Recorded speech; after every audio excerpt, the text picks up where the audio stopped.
Hi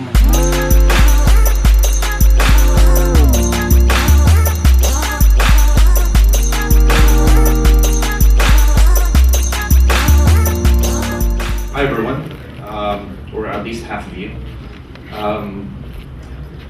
Very fortunate to be here. Olia and her team was nice enough to invite me last year. I had a very fantastic time. I was a good boy on stage last year. I'm going to be a little controversial this year. It's 6:13 right now, and the only thing between you and drinks is me. So you're gonna have to cope with that. So can I have there we go.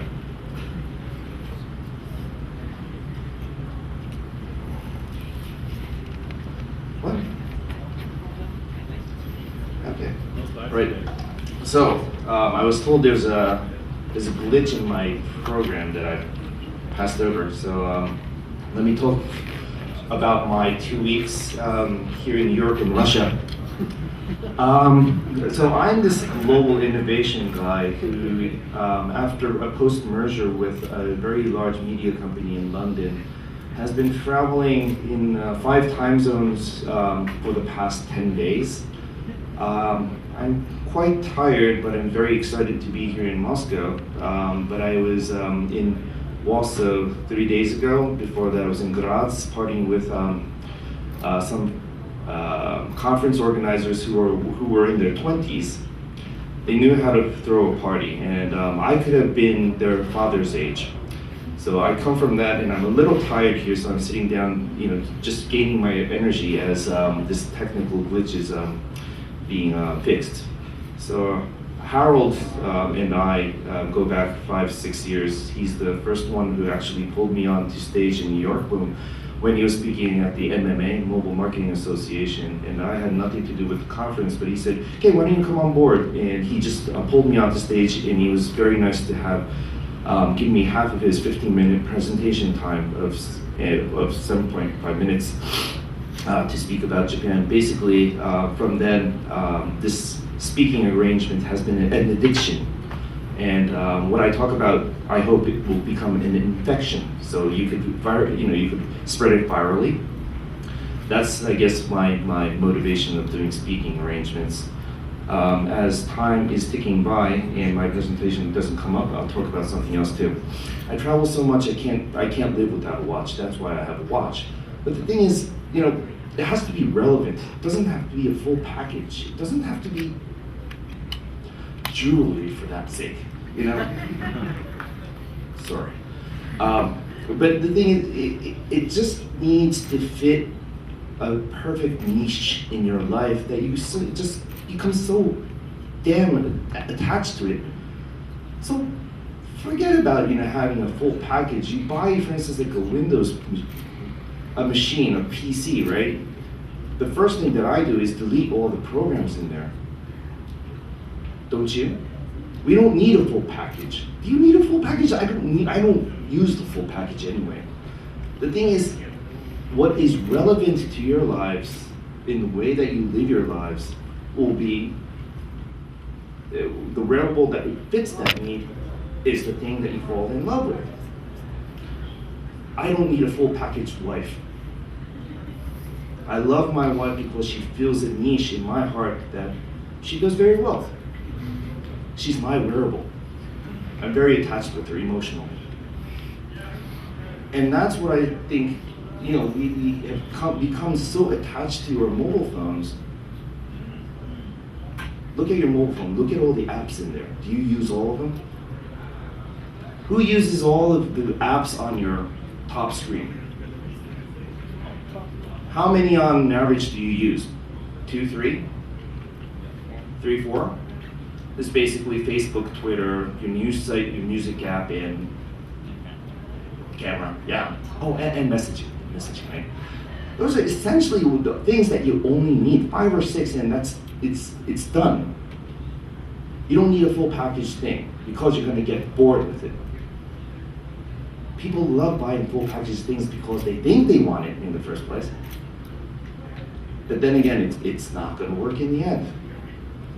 That's why we have my presentation.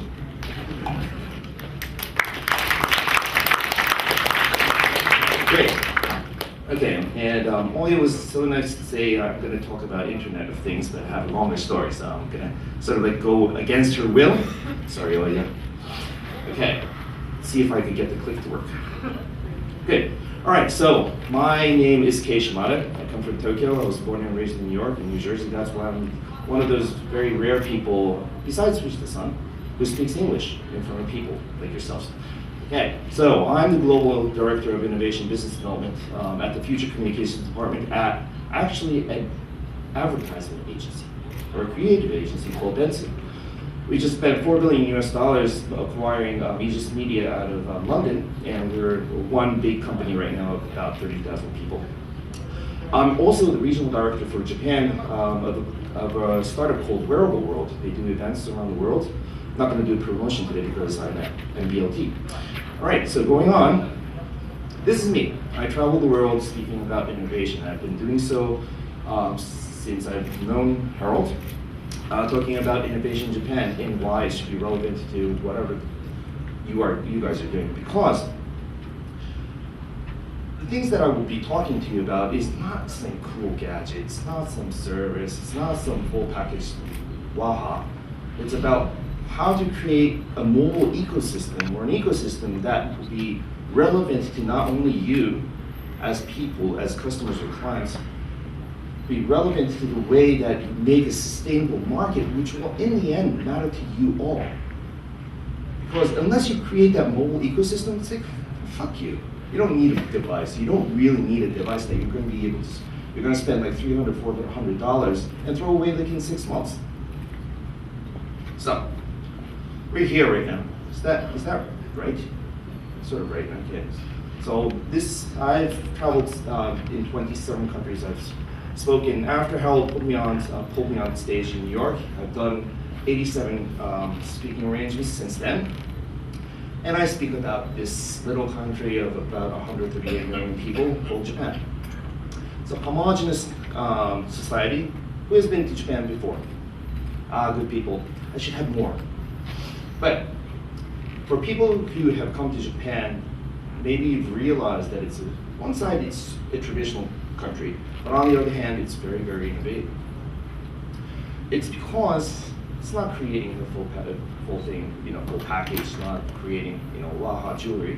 It's about creating innovation that really matters and it's really sustainable. And the thing is, for instance, like why there are 40 million people using mobile wallets since 2004 in Japan is that the original creators said, we're going to create an ecosystem where the NFC chip is default on all the phones that are available across all carriers in Japan. So we'll make this infrastructure so you could go anywhere within Japan, swipe your phone to get on trains, get on planes, buy a Coca-Cola at a vending machine, swipe to use the storage at a station. So you create an ecosystem. You create a product, but unless there's an ecosystem, it's not sustainable. So long-term vision is sort of like the tagline that we use in Japan. And because of that, since 1999, of course, not a lot of innovation from Japan has gone overseas as quickly as it should have. But if you look at all of these innovations that, you look at your phone, you look at your damn smartphone, and you'll see it on your phone. It's mobile internet, mobile email, camera phone, MMS, location-based services. You have the App Store since 2001. Video calling, whatever, behind the sofa says NFC.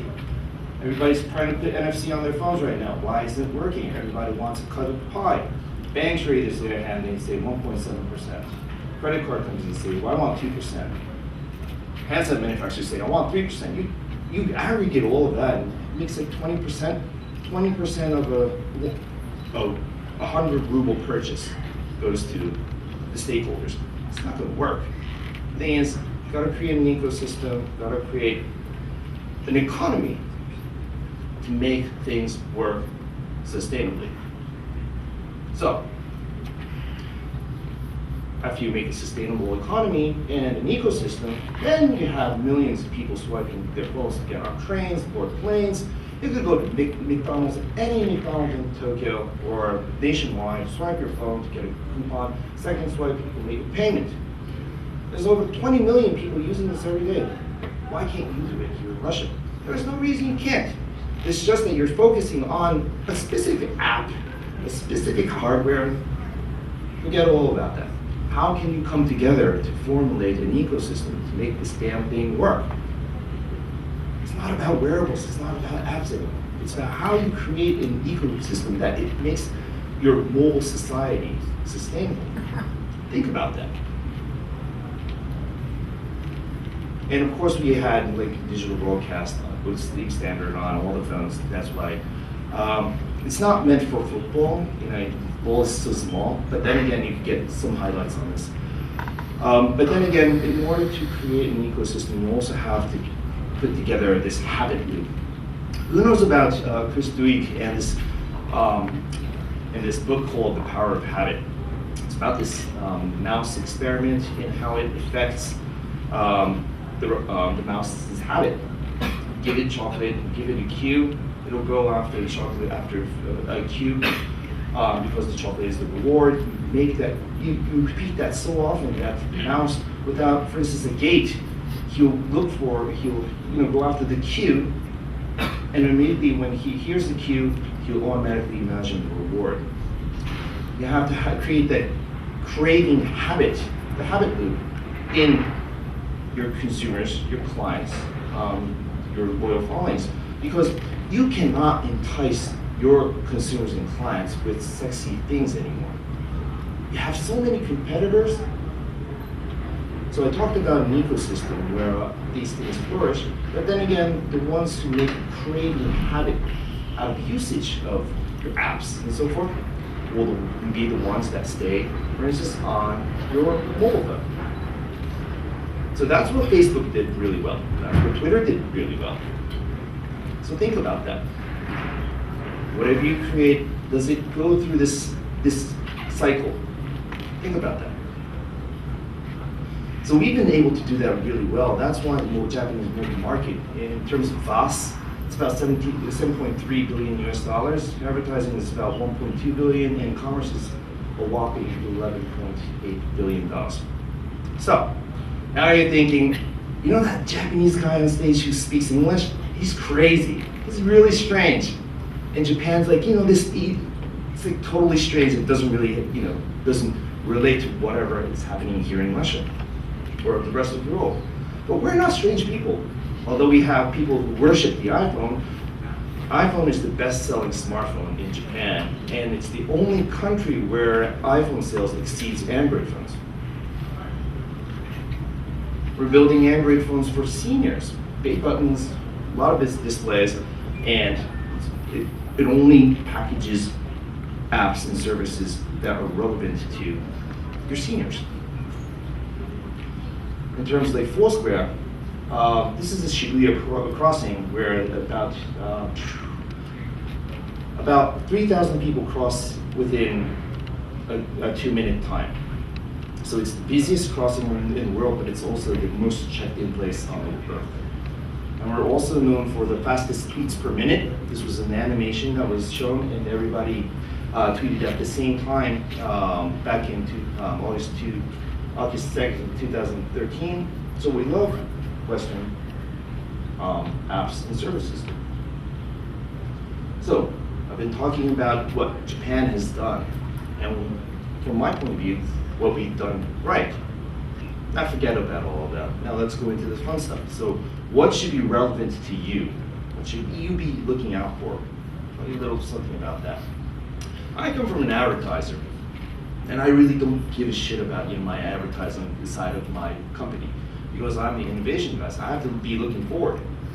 But the thing is, the innovation that I'm interested in ties into the traditional means of business that my company's known for.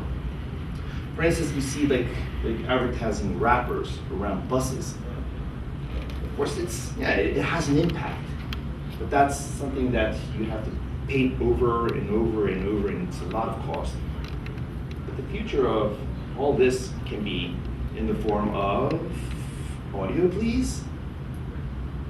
All right, the audio is coming. All right, so this is the Toyota Funby. was actually shown as a working prototype at the Tokyo Motor Show 2 or 3 years ago, actually. What if the exterior of a car can become an LCD display and become location-based advertising like that?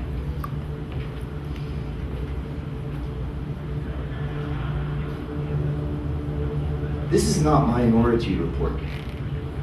This is just something that's around the corner. This is in my presentation because it's not mobile, but it's, for me, mobility. The mobility of the internet in the form of things. In this case, it was a car. Augmented reality. Who knows about AR? Who uses AR, right? Okay, AR is something that dangles in the air. It's just sort of like a marker in the air or a marker on the floor. You get like furniture, on the corner of your room. The next generation of augmented reality will have sensors that will recognize the angle of the floor, of the walls, of anything that this virtual thing will hit. This is also a working prototype. This is also a few years, just around the corner, a few years. Watch that.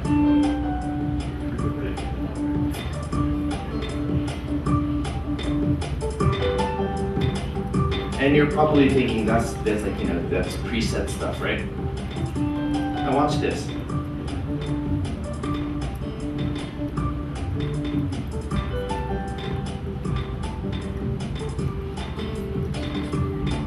These little technologies will make your life, in some ways, more interesting, more comfortable. Practical applications that have to come out of it, these are sort of like the technological advancements that you should be aware of. People here, you probably are looking for the next big thing. These are sort of like indicators. Big data. Who knows about the terminology big data? I hate the word big data. What the fuck does it mean? It doesn't mean anything. It's like a big server with a lot of 0 and 1, right? Unless you have smart guys giving meaning to visualizing the data, it really doesn't make sense. So going back to 3/11, day of the earthquake, we're going to visualize Tokyo. You see that this is, what time is it? It's 5 a.m., right? It's about noon. Okay. This is the clock here, so it's about 9 a.m. You see all the lights flowing inwards to Tokyo. That's the GPS readings that we have acquired to visualize this stuff. The earthquake hit at 2:47 p.m. Watch the lights. They will come to a standstill. 2 p.m. Pow. This is for the first time ever that we've been able to utilize real-life GPS readings to visualize the activities of people on the day of the disaster.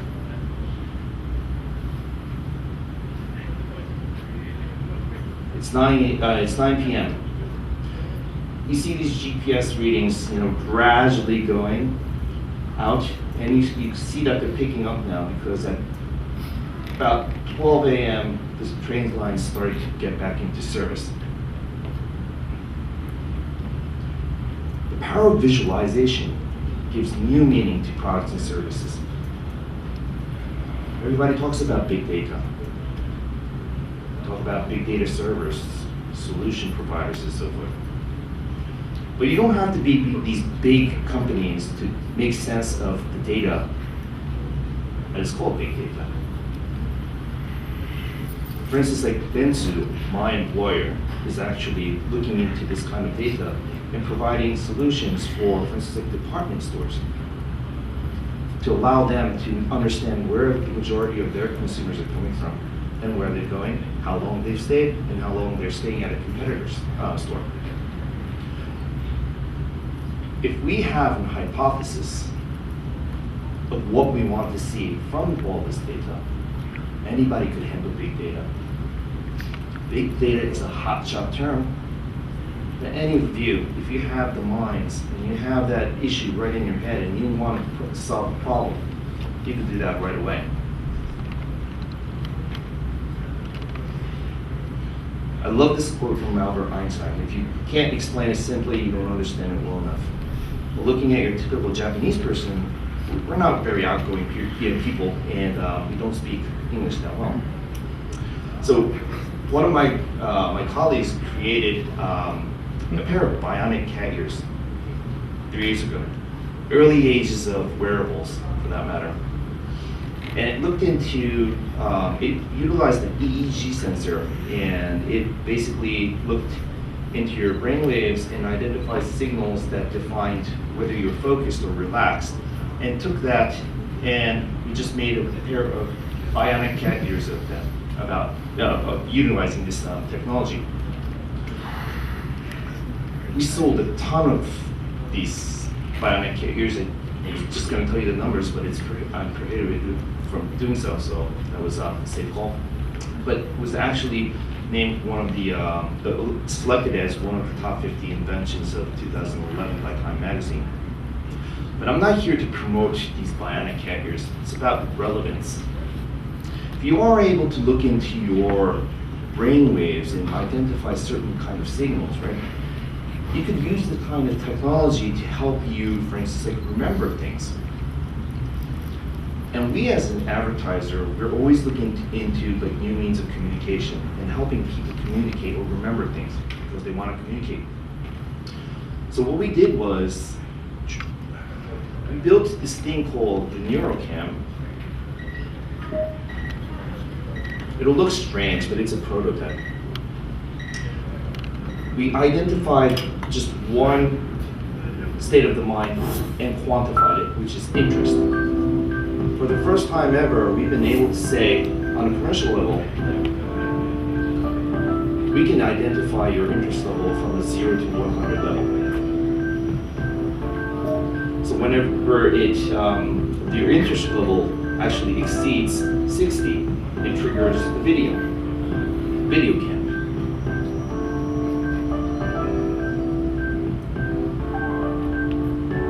And it basically creates an archive of video clips that struck your interest.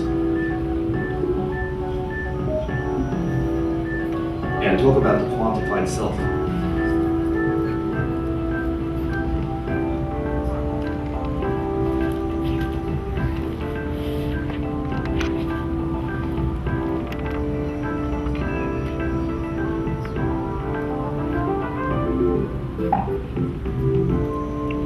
Yeah, of course.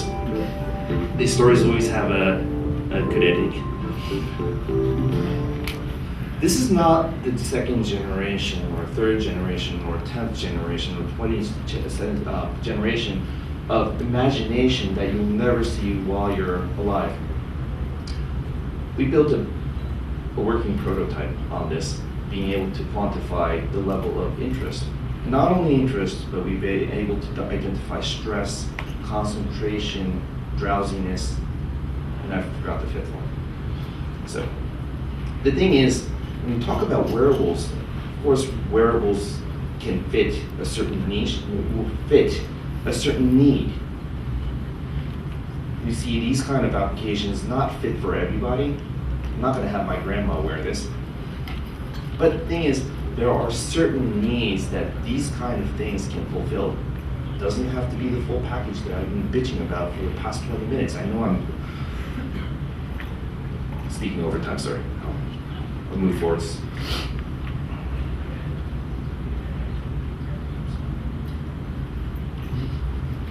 Okay, this is from the 1960s. These were clever people who were always thinking about 2100s.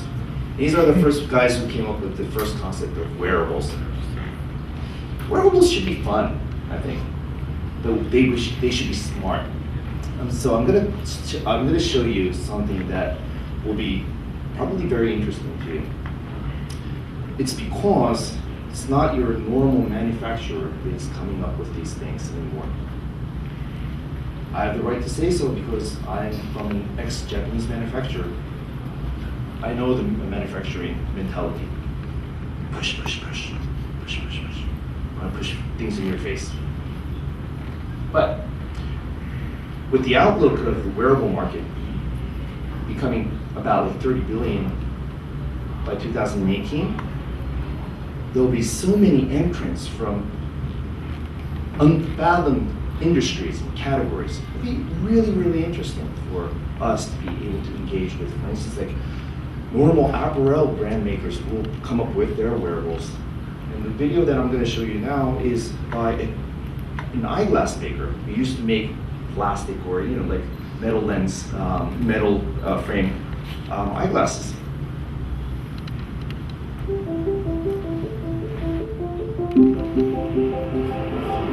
This is pretty cool in that you don't see the technology as blunt as Google glasses because all the sensors are in the temple and also on the side of the head. They're in the frame. So in the frame you have an EOG sensor and also a 6-axis whatever meter.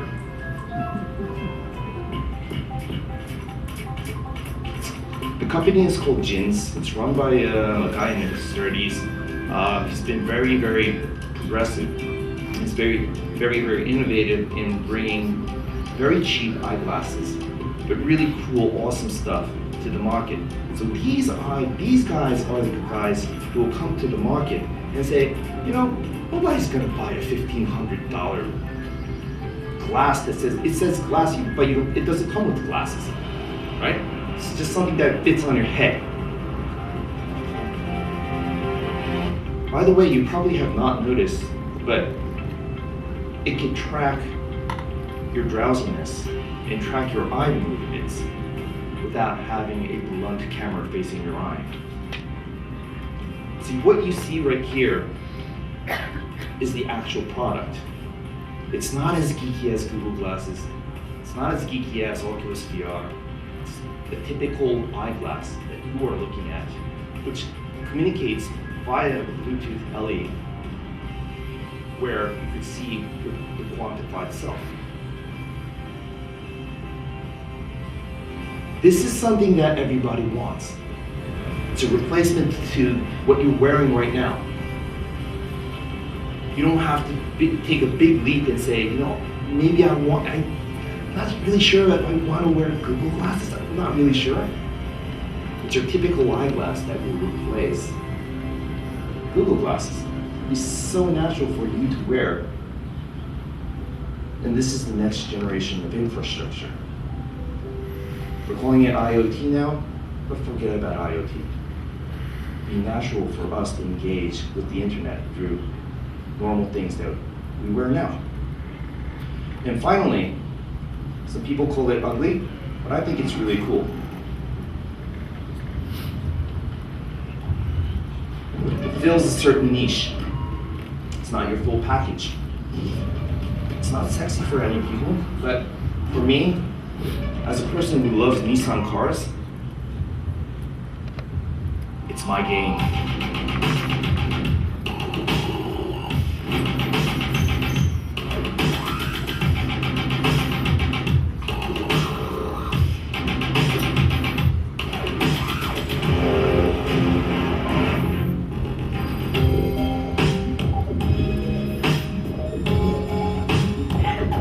It's like the computer that I was talking to you about. When you buy it, you delete all these apps which you don't use. These things fill a certain niche.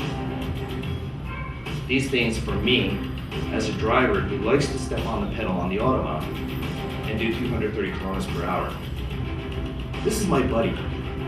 It's relevant to the way I live. And this is a device that I will cherish as long as I do not buy a Mercedes-Benz. German cars.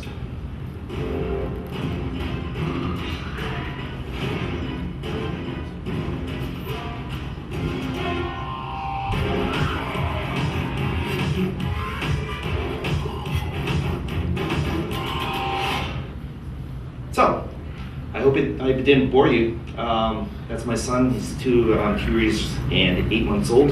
He's probably the youngest guy who ever put on Google glasses because I have Google glasses at home.